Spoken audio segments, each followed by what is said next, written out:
বাতাসটুকু আছে বিদায় আমি একজন মানুষ। যেদিন আমার থেকে বাতাস চলে যাবে সেদিন আর আমি মানুষ থাকবো না, আমি হয়ে যাব হচ্ছে লাশ। বলেন ঠিক কিনা?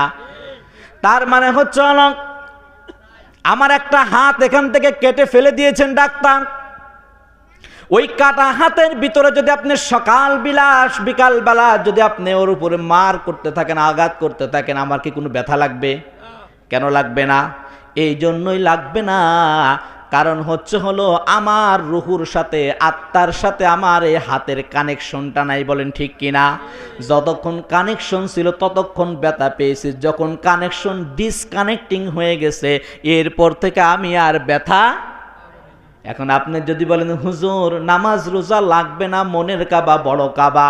আরে গাদা, মনের কাবা বড় কাবা না, কারণ আল্লাহ রব্বুল আলামিন যদি মনের কাবা দিয়াই যদি সব কিছু করতো, অন্তর দিয়াই যদি সব কিছু করতো, তাহলে তোমার উজু লাগবে কেন?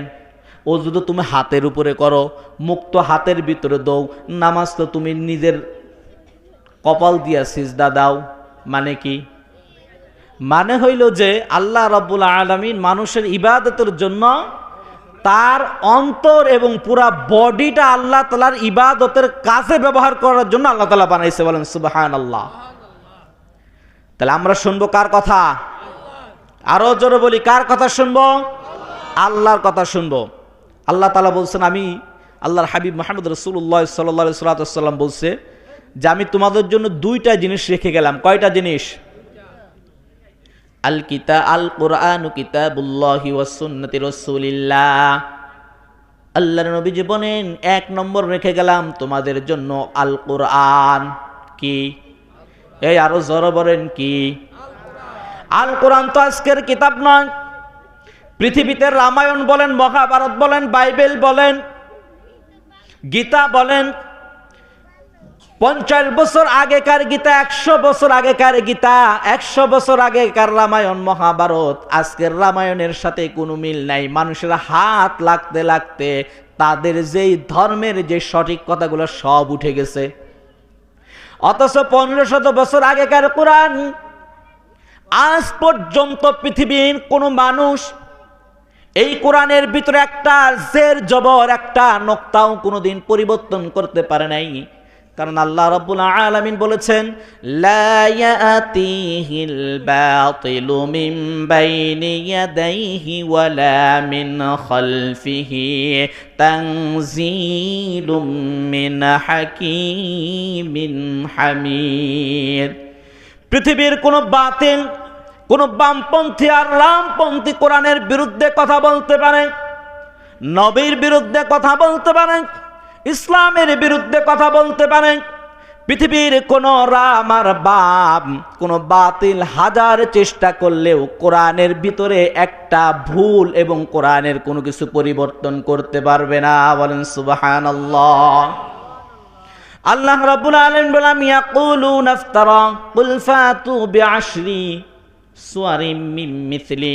পৃথিবীর মানুষ যদি চিন্তা করে কোরআনে কারিমের মধ্য থেকে ছোট্ট একটা ইন্না আতাইনাকাল কাউসার এই সূরার মতো একটা সূরা তৈরি করবে, ও কাফেরের দল, আমি তোমাদেরকে একদিন নয়, 2 দিন নয়, কিয়ামত পর্যন্ত তোমাদেরকে আমি সময় দিলাম। যদি পারো একটা আয়াত তোমরা বানায়া দেখাও। পৃথিবীর ততঋণতন পৃথিবীর বড় বড় যারা বৈজ্ঞানিক ছিলেন তারা পর্যন্ত কোরআনের কোনো কিছু করতে পারে নাই। এ মুসলমান ইমানদার আল্লাহর গোলামের দল, 1500-1500 বছর আগেকার কথা।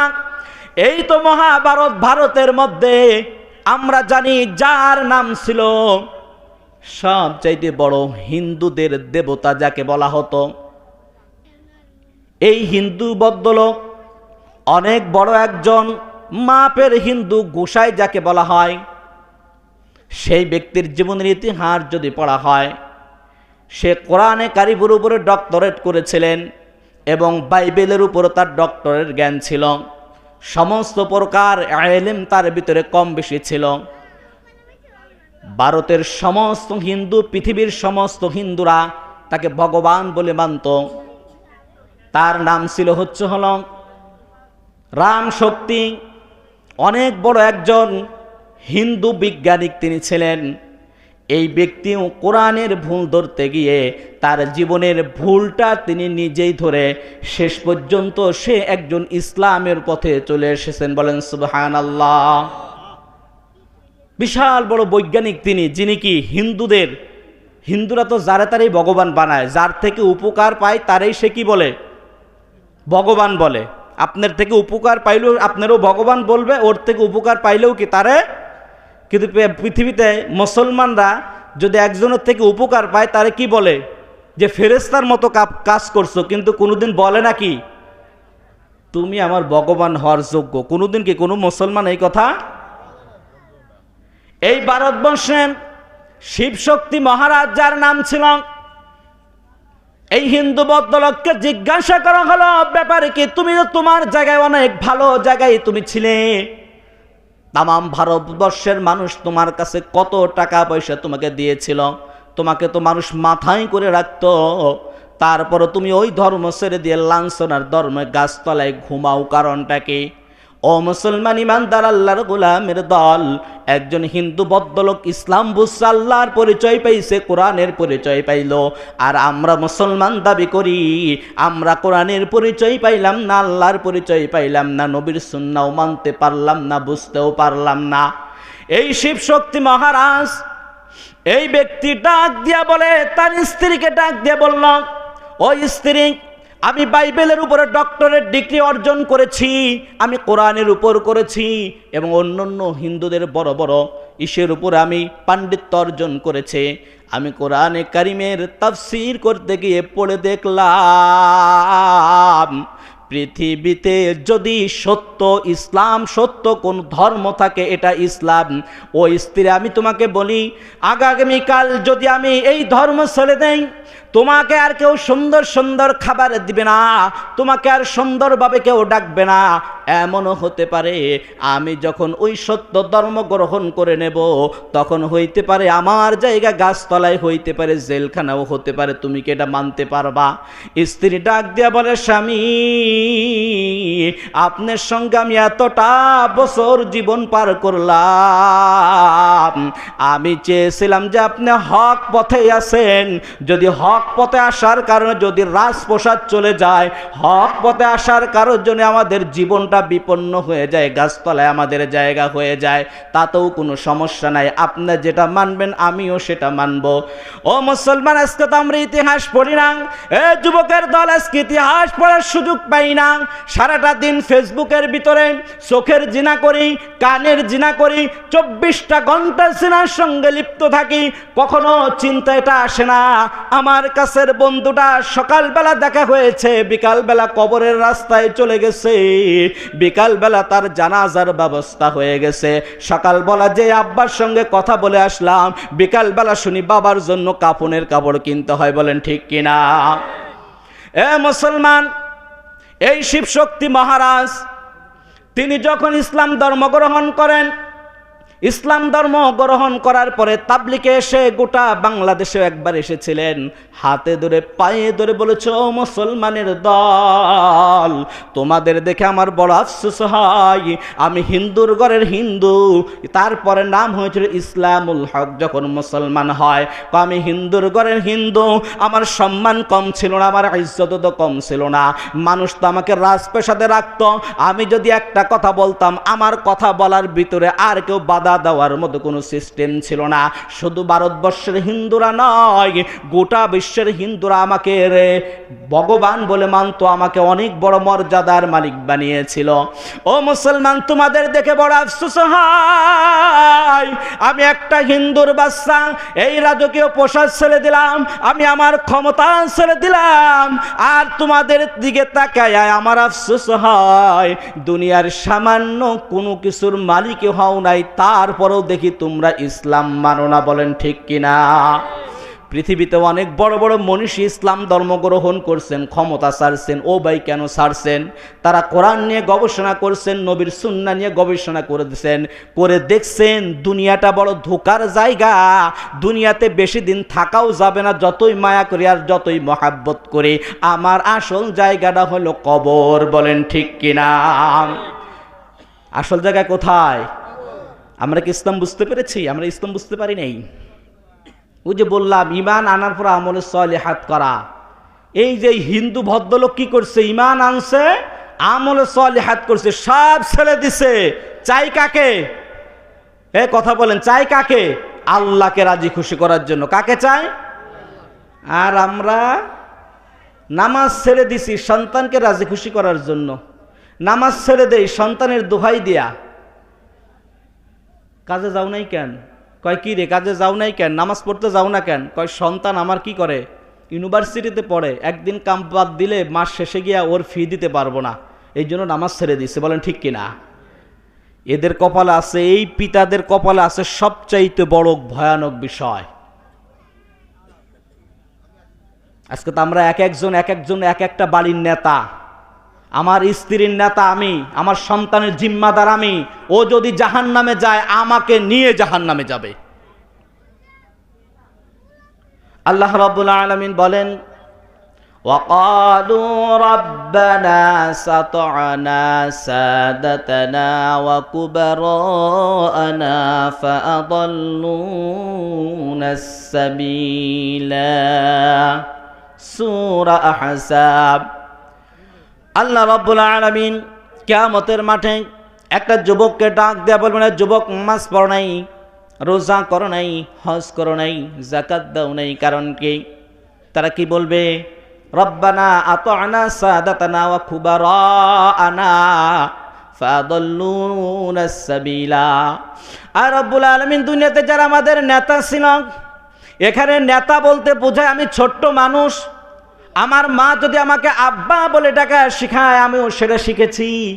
আমাকে মা বলে ডাকছে, আমি সেটা শিখছি। দরজা বলছে, আমিও দরজা শিখছি। বলেন ঠিক কিনা? আল্লাহ রাব্বুল আলামিন বলবেন, নেতা বলতে এখানে তার পিতা মাতাকে বোঝানো হয়েছে।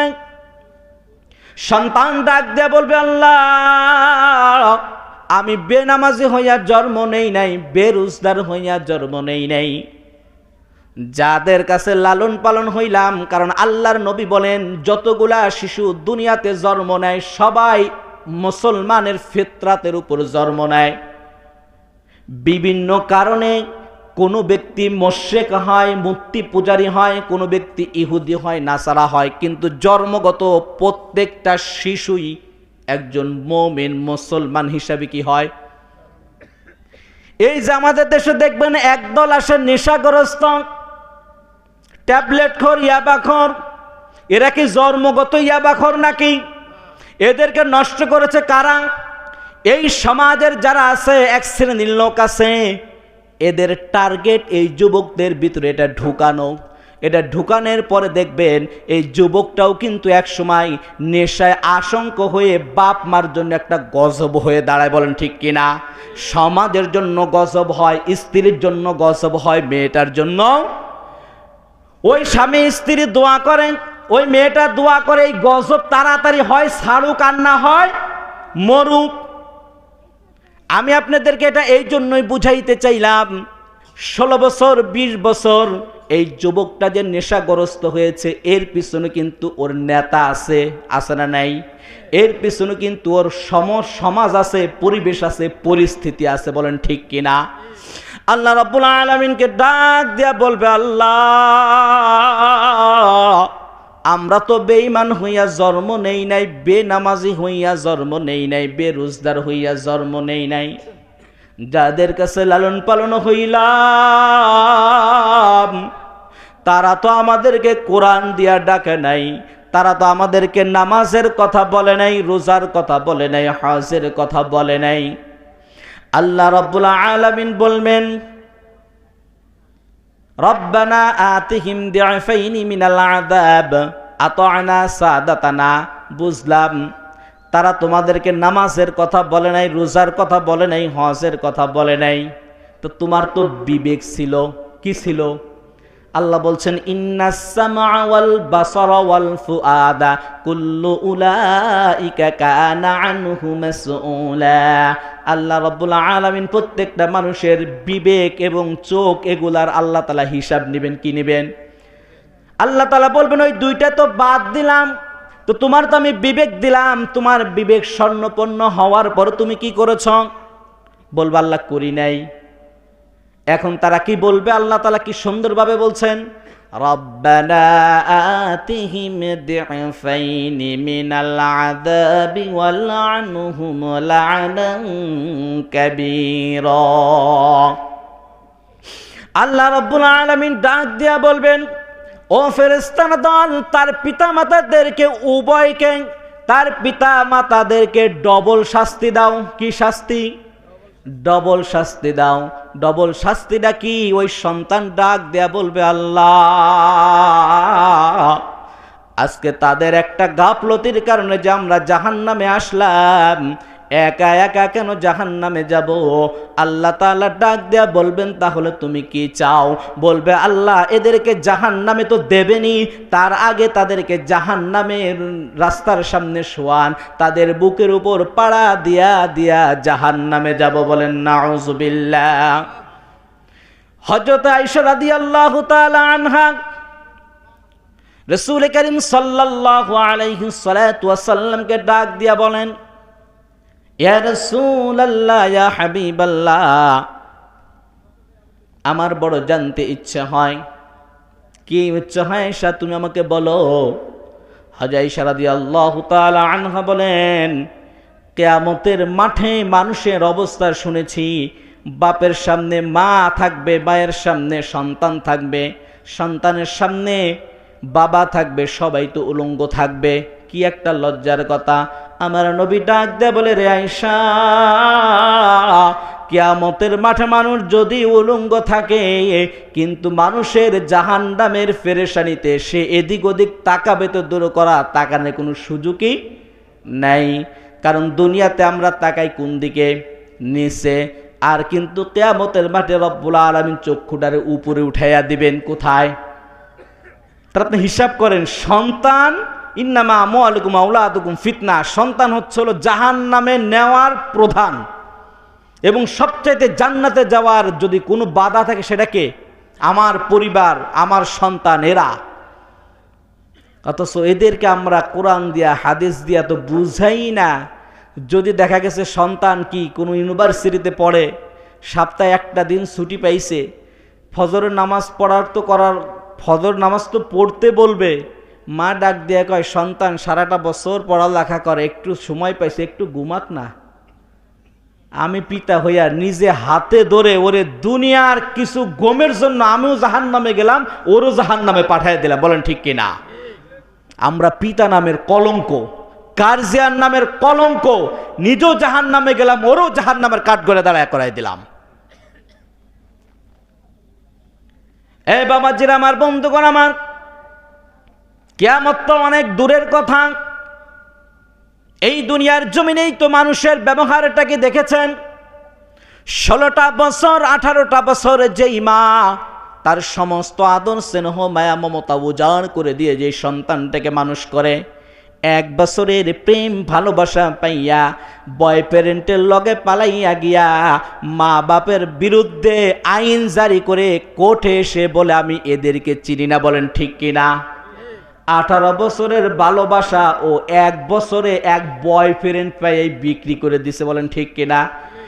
এই চিন্তা করে দেখেন, দুনিয়ার এই হাল হাকিকতা। 18 বছর খাওয়াইলেন, পড়াইলেন, নিজে খাইলেন না, সন্তানের দিকে তাকায়া ও একটা বয়ফ্রেন্ডকে খুশি করতে গিয়া 18 বছরের ভালোবাসা সব কিছুকে লাথি মেরে ফেলে দিয়ে এসে তাদের বিরুদ্ধে দাঁড়ায়। বলেন ঠিক কিনা? সামান্য একটু জমি না পাওয়ার কারণে মাকে পর্যন্ত হত্যা করে ফেলেন। ভালোবাসার মানুষকে না পাওয়ার জন্য মদ গাঁজা খাবে, এই জন্য টাকা নাই, এই টাকা না পাওয়ার জন্য মাকে মায়ের দরবার করে। বলেন ঠিক কিনা? মায়ের পেটে যখন সন্তান ছিল, যদি সন্তান লাথি মারতো মা খুশি হইতো? খুশি হইতো নাকি? পেটের ভিতরে যদি সন্তান মায়ের পেটে লাথি মারতো, যদিও কষ্ট হইতো, মা খুশি হইতো, কারণ সন্তানটা এখনো জীবিত আছে, বোঝা যাইতেছে সন্তান আছে। কিন্তু জন্মের পরে যখন 20 বছর 80 বছর 40 বছর বয়স হয়ে যায়, আর মার কলিজার ভিতর লাথি দেয়, পেটের ভিতর লাথি দেয়, এই লাথিতে মা খুশি হয় না, বরং এই লাথিতে আল্লাহর আরশ পর্যন্ত বেরাজ হয়ে যায়। বলেন ঠিক কিনা? আজকে এই যে সন্তান, আমরা সন্তান সন্তান করে পাগল হয়ে গেলাম। হাদিস, বিশ্বনবীর চাইতে বড় আল্লাহর ওলি, আল্লাহওয়ালা পৃথিবীতে একজনও আছে? আমাদের শিক্ষককে মুহাম্মদুর রাসূলুল্লাহ সাল্লাল্লাহু আলাইহি ওয়াসাল্লাম,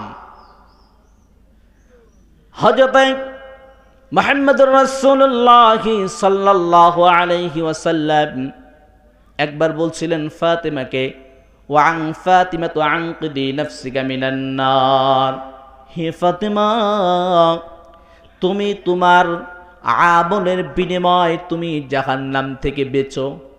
তুমি এই চিন্তা করো না যে আমার আব্বা বিশ্বনবী মুহাম্মদুর রাসূলুল্লাহ, আমি হলো বিশ্বনবীর কলিজার টুকরা। খবরদার, যদি তুমি এই চিন্তা করো, এই চিন্তা করে কিন্তু কিয়ামতের মাঠে পার পাবা না। তোমার যদি পার পেতে হয় তাহলে তুমি তোমার আমলের বিনিময়ে পার পাবো। বলেন ঠিক কিনা? এ মুসলমান, আপনি চিন্তা করেন, যদি একজন মুসলমান বিশ্বনবী, সমস্ত নবীদের নবী, তার মেয়ের ব্যাপারে যদি নবীজি এই কথা বলতে পারেন, তাহলে আপনার কোন বাবা আছে আপনাকে জান্নাতে নেবে? আপনার কোন পীর সাহেব আছে নামাজবিহীন আপনাকে জান্নাতে নেবে? আপনার কোন পীর সাহেব ফতোয়া দিল তোর স্ত্রী পর্দা না করলে জান্নাতে যাবে? আপনাকে কোন পীর সাহেব আপনাকে এই কথা বলতে পারে তোর নামাজ রোজা লাগবে না, তুই মারা যাবি, মারা যাওয়ার পরে তোকে একটা কাপড় পেঁচায়া দেব, তুই জান্নাতে যাবি? এটা বলা মানে হলো একে ধোঁকা দেওয়া। বলেন ঠিক কিনা? কি দেওয়া? ধোঁকা দেওয়া। আল্লাহ তাবারক তাআলা কোরআনে কারিমে বলছেন ধোঁকার ব্যাপারে, কুল্লু নাফসিন যায়িকাতুল মাউত। আমরা প্রত্যেকটাই মানুষ জানি, এই আয়াতের সঙ্গে আমরা বুঝি আর না বুঝি, এই আয়াতটা পড়লেই আমরা জানি মৃত্যুর কথা আসবে। বলেন ঠিক কিনা? এ কথা বলেন না, বলো ঠিক কিনা? কুল্লু নাফসিন যায়িকাতুল মাউত। আল্লাহ রাব্বুল আলামিন বলেন প্রত্যেকটা আত্মার মৃত্যু হবে, কোনো আত্মাই বেঁচে থাকবে না। ওয়া ইন্নামা তুওয়াফাউনা উজুরাকুম ইয়াউমাল কিয়ামা।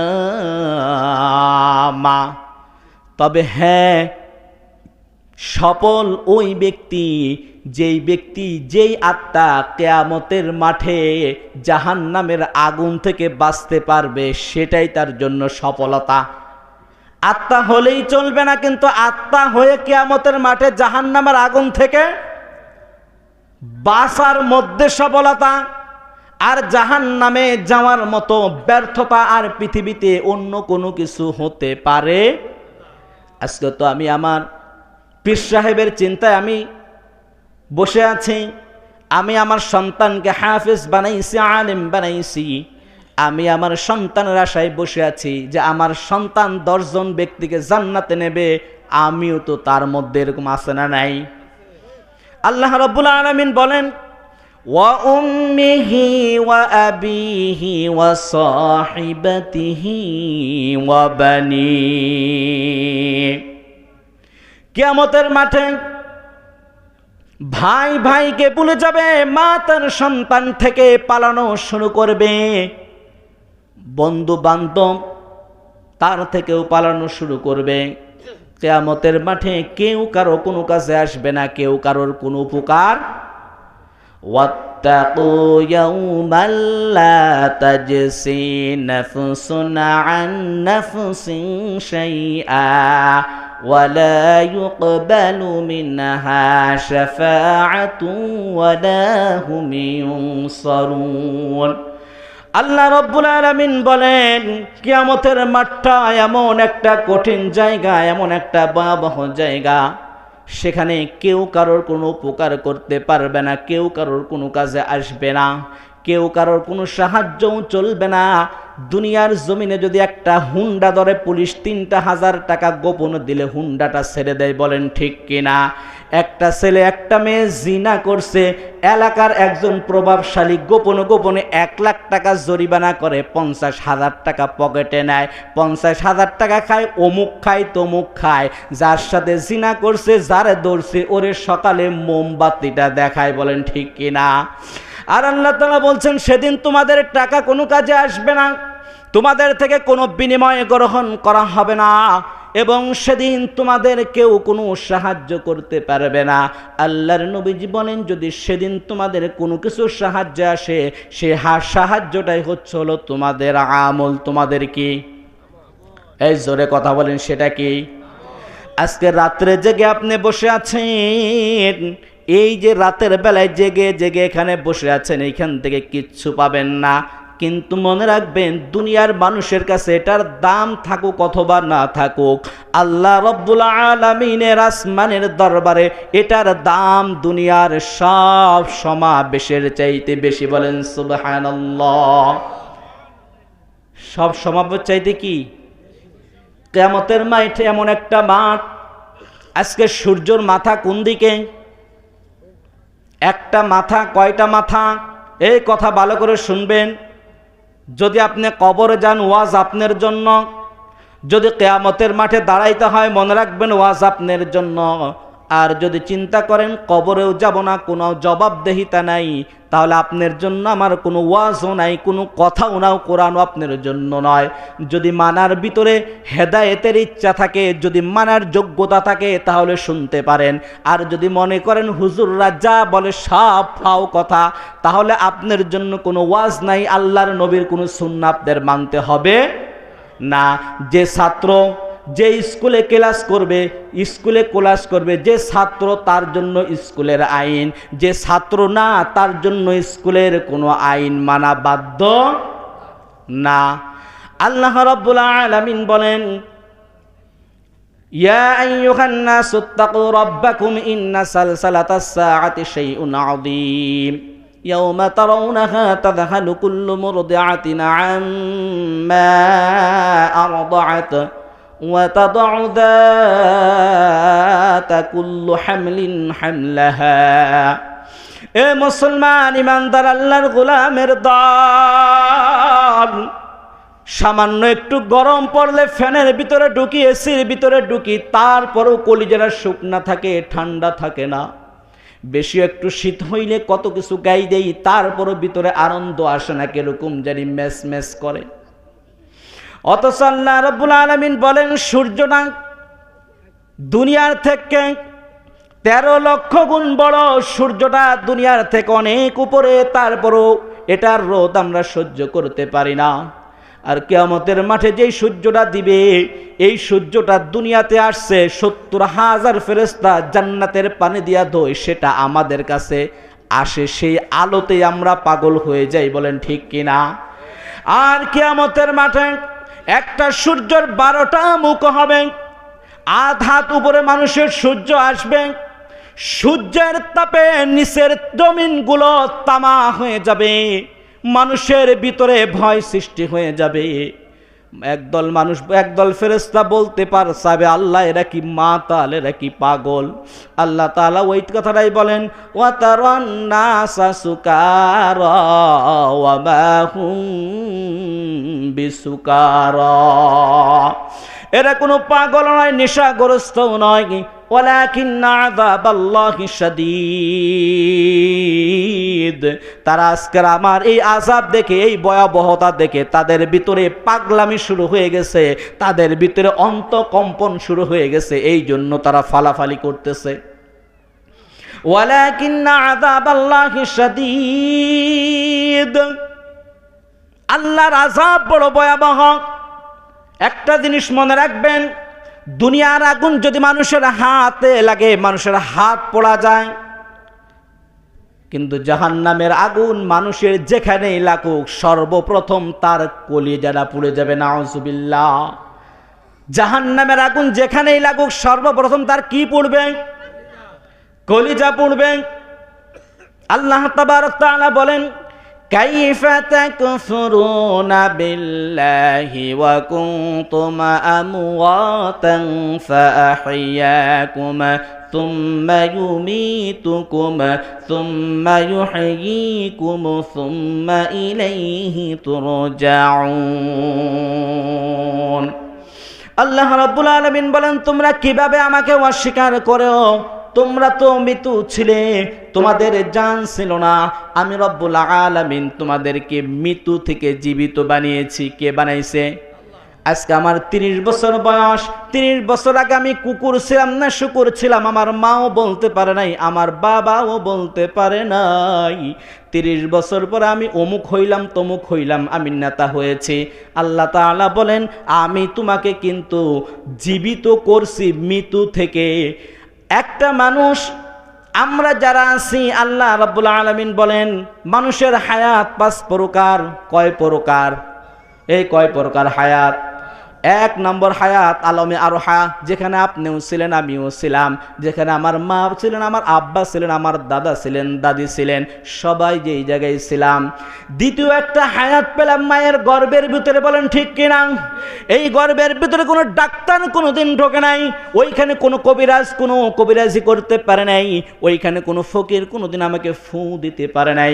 আল্লাহ রাব্বুল আলামিন ওইখানে আমাকে রাখলেন। ওইখানে রাখার পরে এইবারকার 3 নম্বর সেক্টরে আসলাম। 3 নম্বর সেক্টরটার নাম কি? ইলা ইয়াউমিদ দুনিয়া, অর্থাৎ এই দুনিয়ার মধ্যে এখন আমরা 3 নম্বর সেক্টরে আছি। কয় নম্বর সেক্টরে? আল্লাহ তাআলা বলেন আলমে আরহার ব্যাপারে তোকে জিজ্ঞাসা করব না, তোর মায়ের পেটের ব্যাপারেও আমি আল্লাহ তাআলা জিজ্ঞাসা করব না, কিন্তু আমি আল্লাহ রাব্বুল আলামিন আর দুনিয়ার 60 বছর জীবন দিলাম, 70 বছর জীবন দিলাম।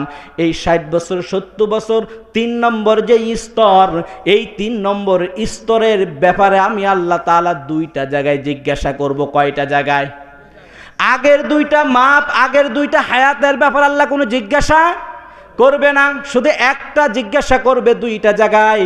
একটা হলো বারজাখুন ইলা ইয়াউমি ইউবাআসুন, কবরে আর কিয়ামতের মাঠে। এ মুসলমান, আমি আপনি কি ইমানদার হইছি? সুদ ছাড়তে পারি নাই, ঘুষ ছাড়তে পারলাম না, বউটারে পর্দা করাইতে পারলাম না, মেয়েটাকে পর্দা করাইতে পারলাম না। আপনি চিন্তা করেন, আপনি আপনার মেয়ের বেপর্দা বানাইছেন, আপনিও জাহান্নামে গেছেন। কিয়ামতের মাঠে আপনার বিরুদ্ধে একজন নালিশদার আপনি বানাইছেন। আমি আমার বিবিরে পর্দা করাই ওরে বাঁচানোর জন্য না, আমি নিজে বাঁচার জন্য। কারণ কিয়ামতের মাঠে রব্বুল আলামিনের বিরুদ্ধে যখন সে কথা বলবে, ওই কিয়ামতের মাঠে তো সে আমাকে জাহান্নামের দিকে কি করবে?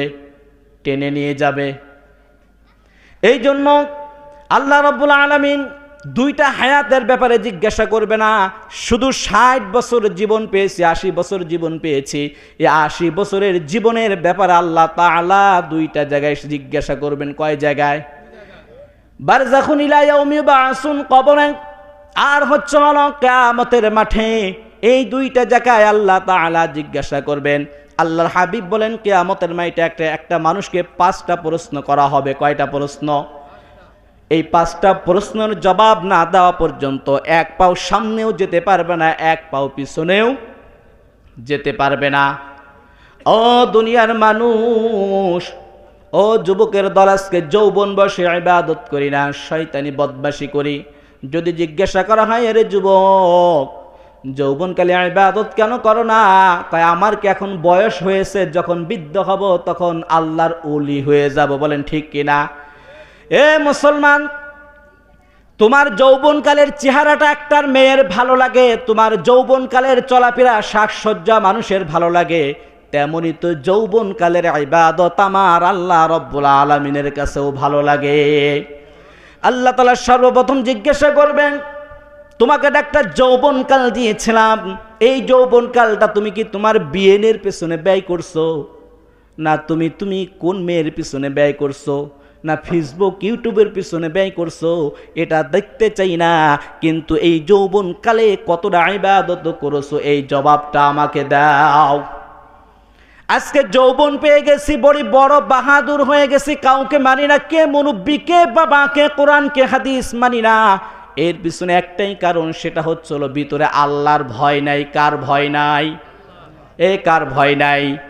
তুমি বাবু ল্যাপের ভিতরে গুনাহ করো, কেউ দেখো না, কিন্তু আমার আল্লাহর চক্ষুকে ফাঁকি দেওয়া যাবে না। যদি ভিতরে ভয় থাকে তাহলে তার দ্বারাই গুনাহ করা সম্ভব না। হযরত ওমর রাদিয়াল্লাহু তাআলা আনহু তাফসীর ইবনে কাসিরের মধ্যে একটা ঘটনা এসেছেন। হযরত ওমর রাদিয়াল্লাহু তাআলা আনহুর কাছে একজন বালক আসতো। তাই বালক 5 ওয়াক্ত নামাজ কালাম ঠিক মতো আদায় করত, কিন্তু তার মা নাই, শুধু তার একজন বাবা আছে। কে আছে? এটা কিন্তু কোরআনের ঘটনা। হযরত ওমর রাদিয়াল্লাহু তাআলা আনহু তার দিকে চোখ পড়লেন, পড়ার পরে তার আচার ব্যবহার সব কিছু দেখার পরে ওমর রাদিয়াল্লাহু তাআলা আনহু ওই যুবককে বলেন, এই যুবক তোমার বাড়ি কোথায়? এই বালক তোমার বাড়ি কোথায়? বলে, আমিরুল মুমিনিন আমার বাড়ি অমুক জায়গায়। বলতেছে, তোমার ব্যবহার আচার দেখে আমার কাছে খুব ভালো লেগেছে। বলছে, আমিরুল মুমিনিন, তা আমাকে উপহার হিসাবে আপনি কি দিবেন? বলছেন, উপহার হিসাবে আমি তোমাকে আমার ছাত্র বানায় নিলাম। কি বানায় নিলাম?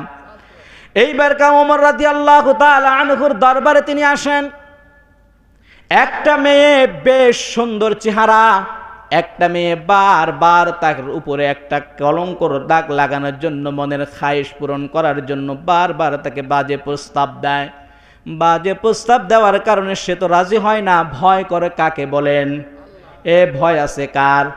যে নামাজ পড়ে তার ভিতরে আল্লাহর ভয় আছে, যে নামাজ পড়ে না তার ভিতরে আল্লাহর ভয় নাই। বালক হযরত ওমর রাদিয়াল্লাহু তাআলা আনহুর দরবারে আসতে যেতে ওই মহিলা, ওই মেয়েটি, খুব সুন্দর মেয়ে, বারবার তাকে ডিস্টার্ব করে। হঠাৎ একদিন শয়তানের চক্রান্ত পড়ে ওই মেয়ের সঙ্গে সঙ্গে চলে গেছেন।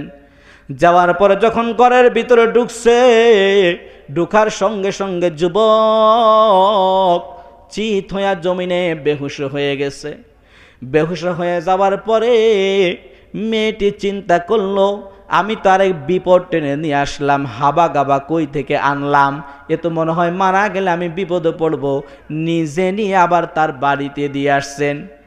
তার বাবা দেখলেন সন্তানটা বাড়িতে এসেছে অসুস্থ অবস্থায়। কিছুক্ষণ পরে সন্তানের জ্ঞান ফিরেছেন। ডাক দিয়া বলে, আব্বা, ব্যাপারে কি? তোমার কি অবস্থা? তোমার এরকম হলো কিভাবে? সব ঘটনা বলেছেন। এইবারকার ঘটনা বলার পরে এইবারকার সন্তান আব্বাকে ডাক দিয়া বলে, আব্বা, আমাকে বারবার এই মেয়ে কুপ্রস্তাব দেয়। আমি শয়তানের দোকায় পড়ে যখন কুপ্রস্তাবে রাজি হইয়া তার বাড়ির ভিতরে ঢুকলাম, আমার কোরআনের একটা আয়াত মনে পড়ে গেল। কোরআনের আয়াতটা মনে পড়ে যাওয়ার সঙ্গে সঙ্গে আমি ঠাস করে জমিনের মধ্যে পড়ে গেলাম। এইবারকে বাবা ডাক দিয়ে বলে, রে সন্তান, তোর কোন আয়াতটা মনে পড়ছে তুই আমাকে বল। এইবারকার সন্তানটা বলছেন, ইন্নাল্লাযীনা তাকাউ ইযা মাসসাহুমু তাইফুম মিনাশ শাইতানি তাযাক্কারু ফাইযা হুম মুবসিরুন। সন্তানটা আয়াতটা পড়তে পড়তে মারা গেল, ইন্তেকাল তার হয়ে গেল। হযরত ওমরের কানে খবর চলে গেল। হযরত ওমর রাদিয়াল্লাহু তাআলা আনহু মনে ব্যথা নিয়ে তার বাবার দরবারে আসলেন। বাবাকে জিজ্ঞাসা করলেন, কি হয়েছে সন্তানের? বলেন। ডাক দিয়া বললেন, আমিরুল মুমিনিন, এই ঘটনা, এই অবস্থা। তা আমার সন্তানটা কোরআনের এই আয়াতটা পড়তে পড়তে মারা গেছে। হযরত ওমর রাদিয়াল্লাহু তাআলা আনহু তার জানাজা শেষ করলো। জানাজা শেষ করে তাকে কবরের ভিতরে নামাইলো। কবরের ভিতরে নামাইয়া বলল, ও যুবক, তুমি যে আল্লাহর ভয় করেছো, যে আল্লাহর ভয়ের থেকে তুমি ফিরে এসেছো, শয়তানের চক্রান্ত থেকে তুমি ফিরে এসেছো, আল্লাহ রব্বুল আলামিন এই জন্য তোমাকে 2টা জান্নাতের মালিক বানায়া দিবে। অটোমেটিক কবর থেকে যুবক ডাক দিয়া বলে, আমিরুল মুমিনিন, আমার আল্লাহ তাআলা 2টা নয়, এর চাইতে বেশি জান্নাতের মালিক আমারে বানায়া দিছে।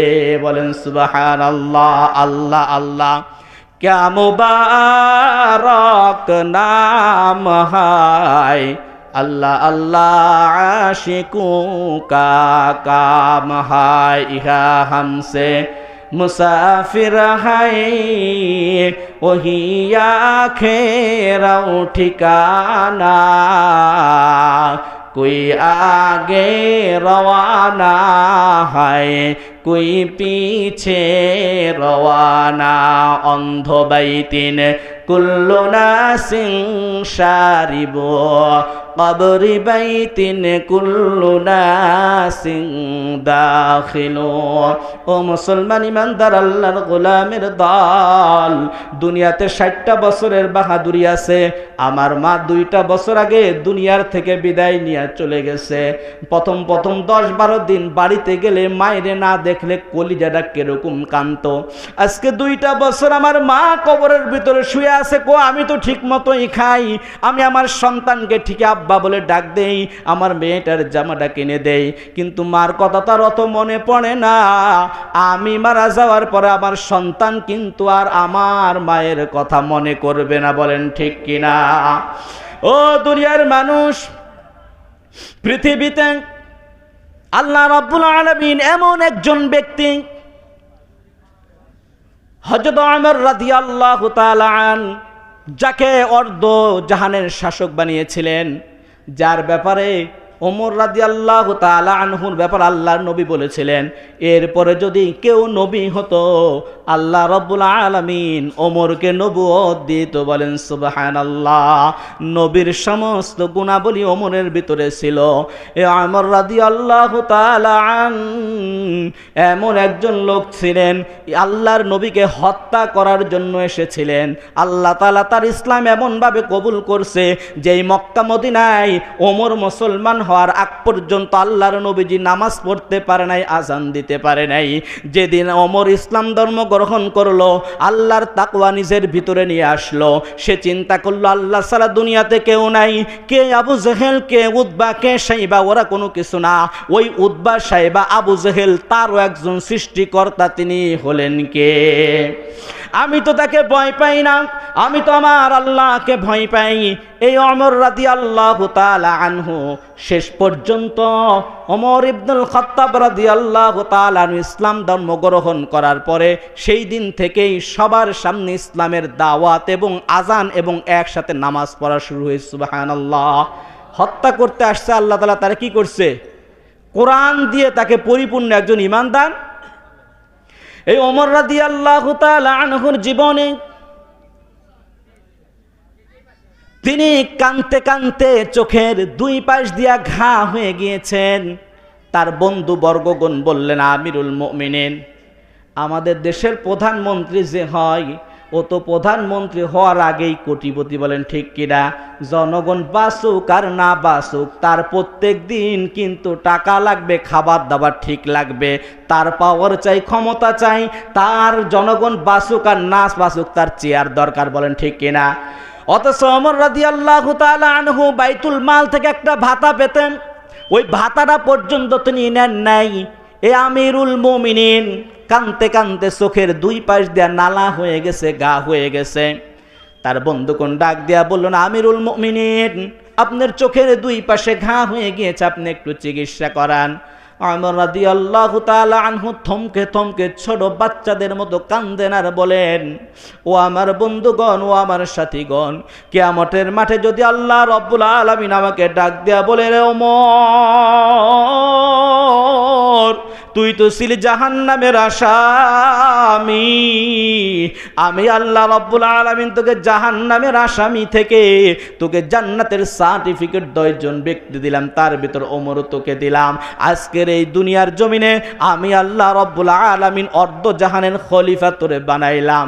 শুধু তাই করি নাই, পৃথিবীতে একজন ব্যক্তিকে দেখে শয়তান ভয় পাইতো, তার নাম ছিল কি? ওমর।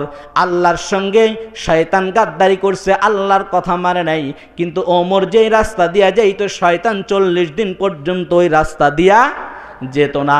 এই ব্যক্তি ওমর, যার আমলের কোনো কমতি নাই, এই ব্যক্তি ডাক দিয়া বলে, রে আমার বন্ধুগণ, আমার সাথীগণ, কিয়ামতের মাঠে যদি আল্লাহ রাব্বুল আলামিন ডাক দিয়া বলে, রে ওমর, তুই আমার দরবারে কে নিয়ে আসছিস? আমি কোনো কিছু আমার আল্লাহর আমি দেখাইতে পারবো না, আমি আমার আল্লাহর দেখাবো। আল্লাহ আমি কিচ্ছু আনতে পারি নাই, কিন্তু যতদিন পর্যন্ত বেঁচে ছিলাম আজকের এই দিনের বয়ে, কবরের বয়ে কানতে কানতে আমার চোখের দুই পাশ দিয়া ঘাও বানাইছি। বলেন সুবহানাল্লাহ। হয়তোবা আমার আল্লাহ তাআলার কাছে এটাই দেখাইতে পারবো, তাছাড়া কোনো আমল আমার। আর আজকে তো আমরা এমন কান্দা কান্দি, প্রেমিকা পলাইছে এই জন্য কান্দি, প্রেমিকা অন্যজনের সাথে চলে গেছে এই জন্য কান্দি। ইমাম সাহেব যদি একটু বড় মুনাজাত ধরে তাহলে বলে হুজুর তো খাইয়ে দেয়, কোনো কাম নাই, খালি জিলাপির আশা। যদি কারো বাড়িতে বাপ মারা গেছে দোয়ার আয়োজন করা হয়, যদি মিলাদ মাহফিলে দোয়া বড় করা হয়, আগেই মিস কল দেয়, হুজুর দোয়াটা একটু ছোট করেন, আমার আরো কাজ আছে। বলেন ঠিক কিনা? আমাদের আছে চোখের পানি পড়ে ছবি দেখে, নায়িকাদের কান্না দেখে, অথচ জাহান্নামের বয়ে চোখের পানি আসে না। এই জন্য কলিজারা শক্ত হয়ে গেছে, নামাজের কথা মনে আসে না, কোরআনের কথা মনে আসে না, জিকিরের কথা মনে আসে না। পরকাল বলতে যে একটা জিনিস আছে এই ভিতরে আমাদের নাই। আল্লাহ তাআলা বলেন ফামান ইয়ামাল মিসকালা যাররাতিন খায়রান ইয়ারা। ও দুনিয়ার মানুষের দল, একটু চক্ষুদাত লাগাইয়া চিন্তা করিয়া দেখেন, যতই বাহাদুর হই, যতই বক্তা হয়, আর যতই এমপি হই, মন্ত্রী হয়ে যায়, যেদিন মসজিদের মাইকে আমার আপনার নামটা এলানা হয়ে যাবে, সন্তানগুলা কাঁদতে থাকবে আর মাকে মা বলে ডাকবে আর বলবে মা, আমার বাবার জীবনে অনেক গোসল করতে দেখলাম, টি বলে গোসল করছে। আমার মারে বাবারে অনেক গোসল করে দেখলাম, পুকুরে গোসল করছে। আজকে পর্দা টানায়া আমার মারে আমার বাবারে কিসের গোসল দেয় রে মা? এই গোসল তো কোনোদিন আমি দেখি নাই। সন্তানকে মা ডাক দেয়া বলবে বাবা, আজকের গোসলের পরে তোমরা এতিম হয়ে গেছো, আর কোনোদিন তোমাদের বাবা তোমাদের জবাব দিবে না। মসজিদের পাশের চার পায়া খাট গিয়া বাড়ির সামনে দাঁড়ায়া যাবে। ও বন্ধুগণ, কে সন্তান কে কি দেখার কোনো বিষয় নাই। আমাকে আপনাকে গায়ের পোশাকটা স্বর্ণের হোক আর যত সুন্দর হোক, বাংলাদেশের সবচাইতে বড় ধনী যে ব্যক্তি শামসুর, এই ব্যক্তিরও তো হীরার আংটি আছে, কত কিছু আছে। আচ্ছা বলেন তো, ওই ব্যক্তি মারা গেলে কি হীরার আংটি সাথে দেবে না খুলে দেবে? এ মুসলমান, চিন্তা করো, একা একা কবরে যেতে হবে, যেখানে মা নাই, বন্ধু নাই, ওখানে একমাত্র একজন আছেন, তিনি কে? আজকে দুনিয়াতে আমি আল্লাহকে ভুলে গেলাম, আল্লাহও কিন্তু কিয়ামতের মাঠে আমাকে আপনাকে ভুলে যাবে। দুনিয়ায় যদি মানুষ বিপদে পড়ে, দুনিয়ায় যদি তার কেউ না থাকলে সরকার থেকে একটা ব্যবস্থা তার জন্য থাকে। বলেন ঠিক কিনা? দুনিয়াতে যদি কোনো আত্মীয় স্বজন না থাকে, সরকারি একটা কোষাগার আছে তার ব্যবস্থা করার জন্য। ও মুসলমান, কিয়ামতের মাঠ এমন একটা মাঠ যেখানে কোনো কোষাগার নাই, কোনো কিছু নাই। ওইখানে সন্তান বাবাকে চিনবে না, বাবা সন্তানকে চিনবে না। ওইখানে আল্লাহ তাআলা বলবেন তোর কিচ্ছু চাই না, শুধু দুইটা জিনিস চাই। তোর 70 বছর জীবন দিলাম, এই 70 বছর জীবনের ভিতরে আমলে সালিহাত কতটুকু করেছিস এটা দেখা, এবং এই 70 বছরের ভিতরে তুই কতটুকু নেক আমল করেছিস, ঈমান কতটুকু আনেছিস, এটা তুমি দেখাও।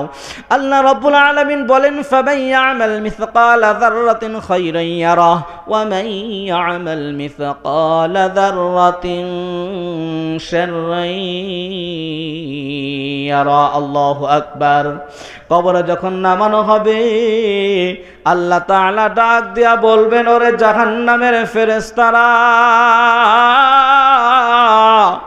আমার এই নাফরমান এত সুন্দর সুন্দর খাবার খাইলো, এত সুন্দর সুন্দর অক্সিজেন গ্রহণ করলো, তারপর আমি আল্লাহকে আল্লাহ বলে ডাকে নাই, নামাজ পড়ে নাই, রোজা করে নাই, হজ করে নাই, যাকাত দেয় নাই, আমার নাফরমানি করছে, আমার নবীর সুন্নাহ অনুযায়ী জীবন যাপন করে নাই, এর কবরটাকে এমন জোরে চাপ দাও, হাদিসের মধ্যে এসেছেন এই পাশের হাড়গুলা ওই পাশের ভিতরে বের হয়ে যাবে।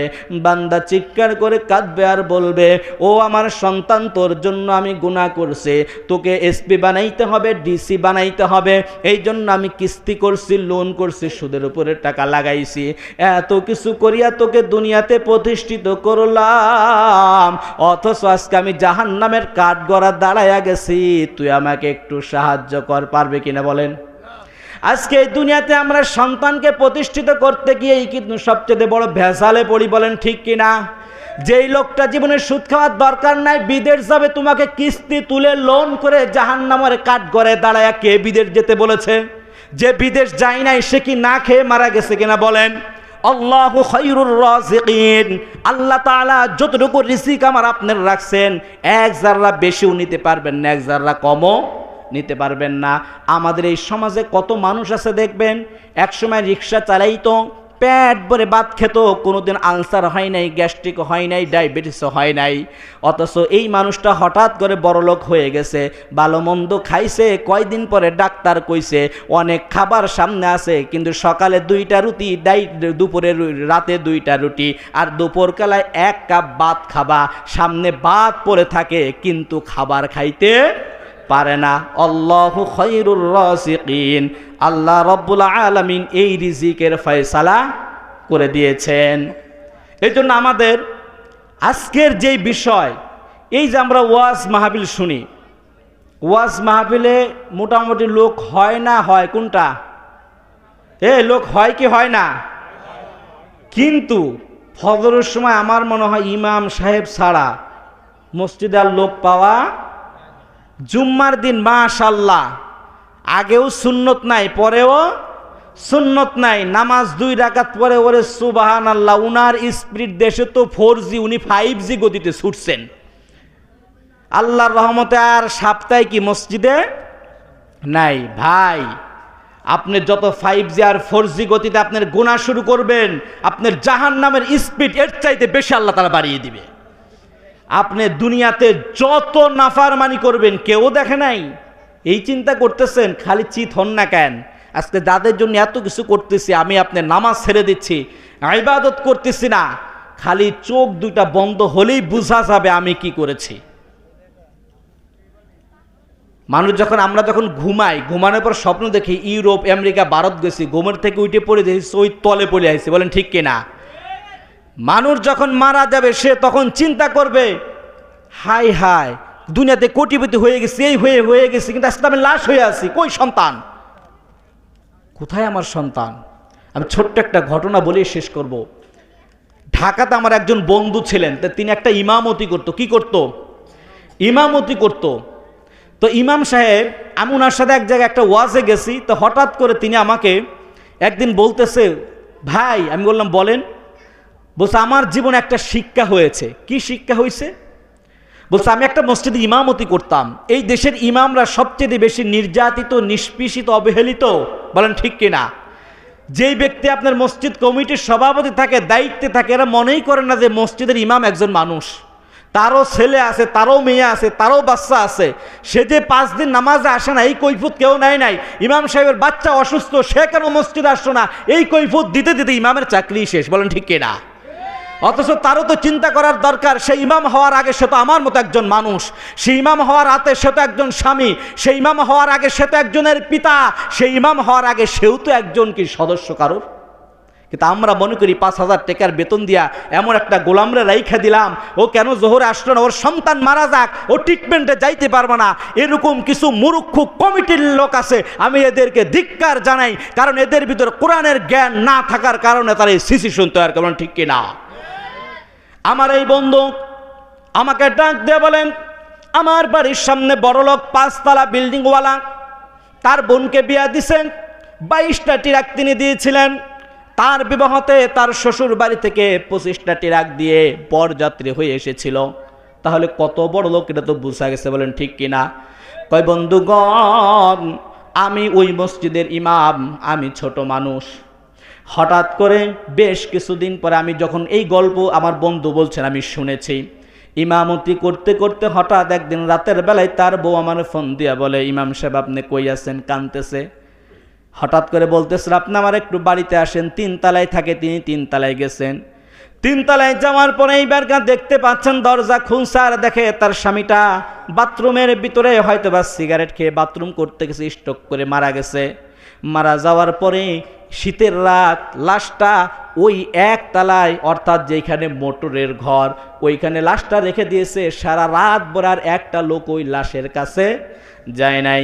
বন্ধু আমার ডাক দেয়া কলে, ভাই সেদিন আমার শিক্ষা হয়ে গেছে, যেই মানুষটা তারে 5 তলা বিল্ডিংয়ের মালিক বানায়া দিল, যেই মানুষটা তারে এত সাজসজ্জা এত সৌন্দর্য দিয়া রাখলো, আমার বড় বেরেন্টে বাড়ি দিছে, 3 তলাওয়ালার মালিক রুহুডা চলে গেছে, তার জায়গা হয়ে গেল একটা মোটর ঘরের মধ্যে, যেখানে কোনো পাহারাদার নাই, কোনো মানুষও সেইখানে নাই। গেটটা লাগাইয়া দিছে।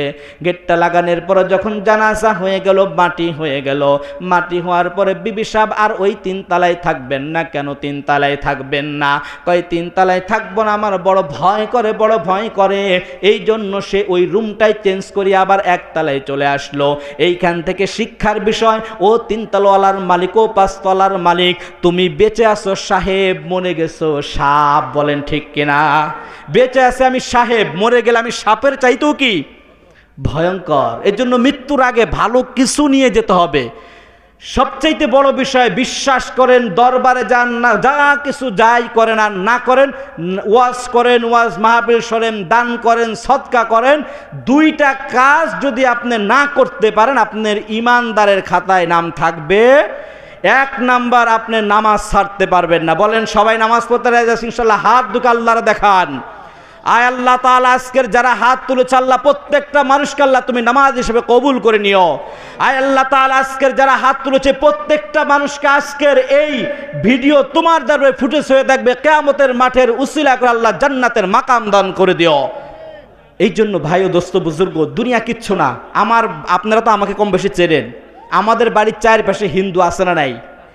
চারপাশে হিন্দু, আমরা কিন্তু একবার মুসলমান। আমরা 4টা ভাই কিন্তু হাফেজ মাওলানা। গর্বর সহিত বলছে না। ছোটকালে মাঝা থেকে পলায় আসতাম, মা শলা দিয়া দাবড়াইতো, মারে জিজ্ঞাসা করতাম, আরে মা, মামতো ভাই, খালতো ভাই, তালতো ভাই কতজন তো বিদেশ চলে গেছে, আমাদেরকে তুমি পাঠাইতে পারো না? মা বলছে, বাবা ইচ্ছা করলে পাঠাইতে পারি, কিন্তু কোরআনে শিক্ষা না দেয়া যদি আমি কবরে যাই, তোরা বিদেশে কামাই করবি আর আমার কবরটা জাহান্নামের আগুন ধাওত করে চলবে। আমার এরকম জীবনের দরকার নাই। আমরা তেমন সন্তান হয়েছি, বাবা মারা যাবে, বাবারে তওবা করাবে, হুজুর খুঁজতে খুঁজতে বাবা শেষ, তওবা আর কপালে জোটে নাই, হুজুর পায় না, তওবা করাবে কি? কে তোমার বাপের তওবা তুমি করাইতে পারো না? বাপের জানাজা দিবে, আমি আপনার বাপের জানাজায় দিলে যতটা কষ্ট বোধ করব, আমার বাপের জানাজা এর চাইতে বেশি কষ্টবোধ আমার ভিতরে। আল্লাহ রাসূল সাল্লাল্লাহু আলাইহি ওয়াসাল্লাম বলেন, কোন সন্তান যদি তার বাপের জানাজা দেয়, মায়ের জানাজা দেয়, আল্লাহ তাআলা ওই বাপ মাকে আল্লাহ তাআলা মাফ করে দেন। আর সন্তান জানাজা দেবে তো দূরের কথা, বাপের জন্য দোয়ার ব্যবস্থা করে, জুম্মার দিন জুম্মার নামাজ পড়ে না, ফজরের নামাজ পড়ে না, ও 14 গোষ্ঠীর ফয়তা খাওয়াবে, ওটা নিয়ে তার টেনশন, দোয়ায়ও কোনো কি নাই, শরিক নাই। বিশ্বাস করেন, তোমার মতো সন্তান ওরকম হাজার মানুষকে না খাওয়াইয়া মসজিদে বসে 2 রাকাত নামাজ, 5 ওয়াক্ত নামাজ পড়ে দোয়া করলে আল্লাহর দরবারে বেশি কবুল হবে। খাওয়াও কেন? খাওয়া লাভটা কি? তোমারটা তো মানুষ খাইয়া মানুষের শরীর ভালো হইতেছে, আনাগোনা বেশি হইতেছে, কিন্তু বাপ মার তো ফায়দা হইতেছে না। তোমারও তো খাওয়ানোর দরকার নেই, 5 ওয়াক্ত নামাজ পড়ার বলে রব্বির হামহুমা কামা রব্বায়ানি সগীরা, এতে আল্লাহ তাআলা কি করে দিবেন? ক্ষমা।